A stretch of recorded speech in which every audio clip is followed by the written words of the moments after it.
Hi అండి అందరికీ welcome to లాసెస్ study circle TET and DSA. ఈరోజు ఈ వీడియోలో 5th క్లాస్ ఈవీఎస్ సెమిస్టర్ 1లో ఫస్ట్ లెసన్ ప్రజలు వలసలు migration of people chapter 1 pin to pin information అయితే ఈ వీడియోలో తెలుసుకుందాము.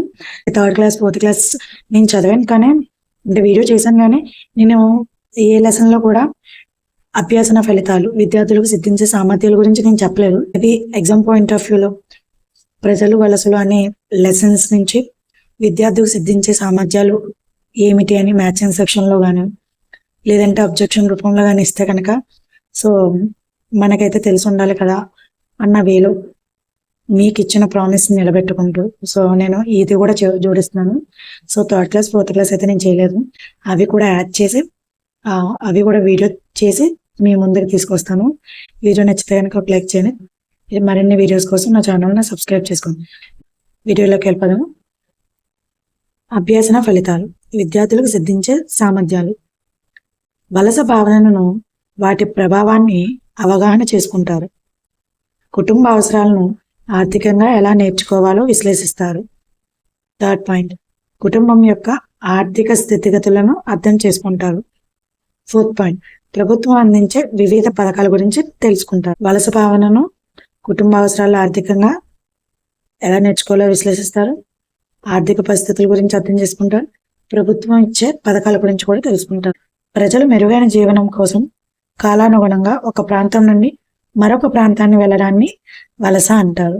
అదే ఒక మనిషి బతుకు తెరువు కోసం ఒక ప్రాంతం నుంచి ఇంకొక ప్రాంతాన్ని వెళ్ళిపోవడాన్ని వలస అంటారు. వలసకు ప్రధానంగా 2 కారణాలు. 1 సహజ కారణాలు, 2 ఆర్థిక కారణాలు. సహజ కారణాలు ఏంటంటే వరదల వల్ల, తుఫాన్ల వల్ల, భూకంపాల వల్ల, ప్రకృతి వైపరీత్యాల వల్ల. ప్రకృతి వైపరీత్యాలు అంటే ఏదైనా తుఫాన్ వచ్చి ఇల్లు కూలిపోవడం, ఆ భూకంపం వచ్చి ఇల్లు పడిపోవడం, సునామీ వచ్చి కొట్టుకుపోవడం, ఇలాంటివి ఏమైనా జరిగినప్పుడు అప్పుడు వాళ్ళు నివాసం ఉండడానికి ఇల్లు కట్టలేక ఒక ఊరు నుంచి ఇంకొక ఊరు వెళ్ళిపోతారు. వీటినే సహజ కారణాలు, వలస వెళ్ళడానికి సహజ కారణాలు అని చెప్పవచ్చు. ఆర్థిక కారణాలు అంటే ఏంటి? ఉద్యోగం కోసం, డబ్బులు సంపాదించడం కోసం, ఇట్లా వాళ్ళున్న ఊరిని విడిచిపెట్టి వేరే ఊరికి వెళ్ళడాన్ని ఆర్థిక కారణాలని చెప్పవచ్చు. ఓకే, నెక్స్ట్ చెన్నైకి వలస వచ్చాము. ఇక్కడ కూలీ ఎక్కువగా ఇస్తారు. ఇక్కడ కూలీలకి ఎక్కువగా కూలీ ఇస్తారంటే డబ్బులు ఎక్కువగా ఇస్తారు. నెక్స్ట్ పాయింట్ అండి, ప్రకాశం జిల్లాలో పొగాకు కోసే వలస కూలీలు బచ్చాకు కూలీలు. ప్రకాశం జిల్లాలో పొగాకు కోసే కూలీలని బచ్చాకు కూలీలు అని అంటారంట. పొగాకు ప్రకాశం జిల్లా ప్రధాన పంట.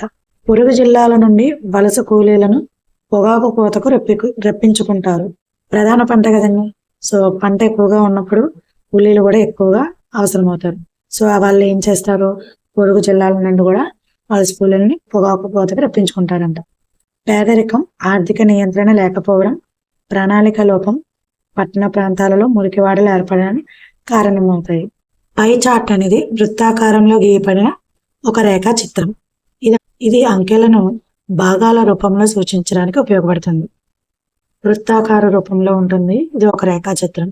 ఇది మనం ఎక్కువ ఏదైతే వచ్చేసామో అది ఎక్కువ భాగంలోని, తక్కువ క్వశ్చన్ చేసిందాన్ని తక్కువ భాగంలోనే సూచిస్తుంది. మీకు తెలుసా పొదుపు వలన కలిగే ప్రయోజనాలు ఏమిటి? అత్యవసర పరిస్థితుల్లో ఉపయోగపడుతుంది, ఆర్థిక స్వతంత్రం ఇస్తుంది, ఖర్చు తగ్గిస్తుంది. అవసరాలు, మనుషులు బతకడానికి కావలసిన కనీస సదుపాయాలు. సౌకర్యాలు, సుఖవంతమైన జీవితం గడపడానికి అవసరమైన సదుపాయాలు.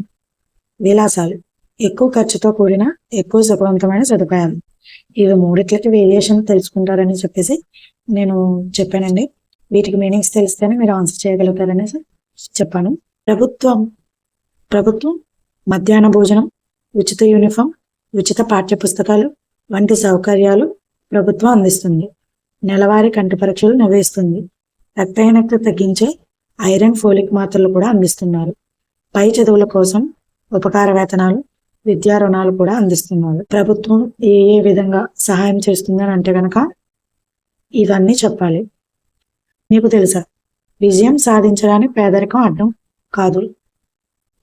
అబుల్ ఫకీర్ జైనలుబ్దీన్ అబ్దుల్ కలాం. మనకు అబ్దుల్ కలాం పేరు తెలుసు కానీ ఆయన కంప్లీట్ నేమ్ అయితే తెలియదు. సో ఆయన కంప్లీట్ నేమ్ను కూడా గుర్తించుకొని ఎప్పుడైనా అడిగే ఛాన్సెస్ ఉంటే కనుక మనం ఈజీగా ట్యాకిల్ చేయొచ్చు. ఈయన 15 అక్టోబర్ 1931 తమిళనాడులోని రామేశ్వరంలో ముస్లిం కుటుంబంలో జన్మించారు. అతని తండ్రి జైనలుబ్దీన్కి సొంత పడవ ఉండేది. తల్లి గృహిణి. చిన్నతనంలో కలాం వార్తాపత్రికలు అమ్ముతూ తన కుటుంబానికి సహాయపడేవారు. ఈయన చిన్నతనం నుంచి ప్రతి విషయాన్ని నేర్చుకోవాలని కల ఉండేదంట. సో ఆకాశంలో ఎగురుతున్న పక్షులను చూసి ఎగరగలాలి అని చెప్పేసి ఆయన ఎప్పుడు కలలు కంటూ ఉండేవారంట. మిస్సైల్ మ్యాన్ ఆఫ్ ఇండియాగా మార్చివేసింది. మిస్సైల్ మ్యాన్ ఆఫ్ ఇండియాగా మార్చివేసింది ఎవరిని అని అడిగే ఛాన్సెస్ ఉంటుంది. So don't skip that. Abdul Kalam భారతదేశానికి 11వ రాష్ట్రపతిగా 2002 నుంచి 2007 వరకు పనిచేశారు. 27 జూలై 2015 షిల్లాంగ్ మేఘాలయాల్లో విద్యార్థులను ఉద్దేశించి మాట్లాడుతూ ఆయన మరణించారు. ఆయన ఎక్కడ మరణించారు అని కూడా అడగవచ్చు. మనం ఏం నేర్చుకున్నాం అన్న దాంట్లో కొన్ని పాయింట్స్ చూద్దాము. ఫస్ట్ పాయింట్, ప్రకృతి వైపరీత్యాలు, పేదరికం, నిరుద్యోగం వంటివి వలసకి ప్రధాన కారణాలు. వలసలో మురికి వాడలు ఏర్పడడానికి ఒక కారణం. థర్డ్ పాయింట్, బడ్జెట్ అనేది ఆ కుటుంబ తన ఆదాయాన్ని ఏ ఏ అంశాల కోసం ఖర్చు చేశారో తెలియచేసేదే ఒక పట్టిక. ఫస్ట్ లెసన్ అయితే కంప్లీట్ అయిపోయింది. వీడియో కనుక మీకు నచ్చితే కనుక ఒక లైక్ చేయండి. Thanks for watching. Please do subscribe my channel.